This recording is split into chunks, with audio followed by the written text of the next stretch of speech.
जय भीम साथियों।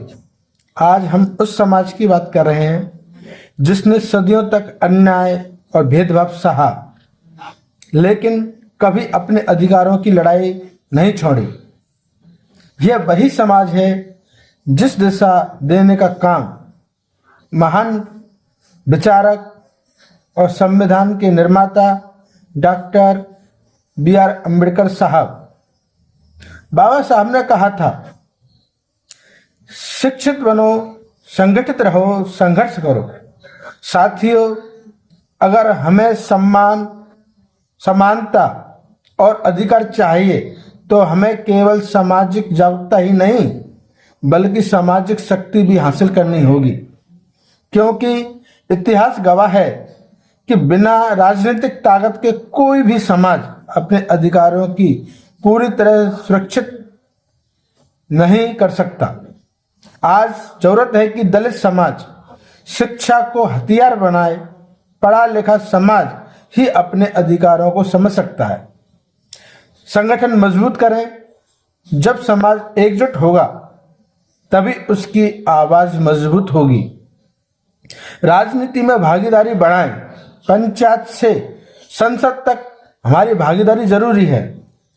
बहुजन आंदोलन को आगे बढ़ाने में मान्यवर साहब कांशीराम और बहन कुमारी मायावती जैसे नेताओं ने यह दिखाया कि जब बहुजन समाज संगठित होता है तो वह सत्ता भी पहुंच सकता है। साथ ही याद रखिए, राजनीतिक शक्ति ही वह चाबी है जिससे सामाजिक और आर्थिक न्याय के दरवाजे खुलते हैं।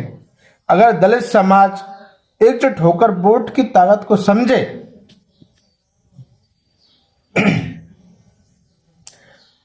और सही नेतृत्व को आगे बढ़ाए तो कोई भी ताकत हमें आगे बढ़ने से नहीं रोक सकती।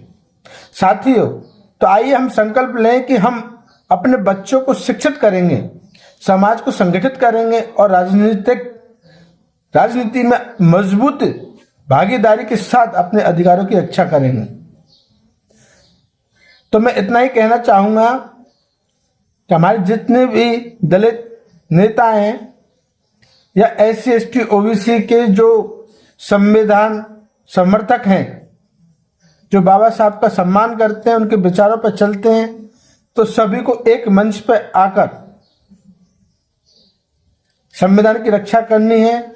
राजनीतिक शक्ति को अपने हासिल करनी है और कोई अम्बेडकरवादी को चुनकर दिल्ली की कुर्सी पर बैठाना है तो हम अपने अधिकारों की रक्षा कर सकते हैं। साथियों, मैं बस इतना ही कहूंगा। जय भीम, जय संविधान। अगर आपको वीडियो अच्छा लगे तो शेयर करें। धन्यवाद।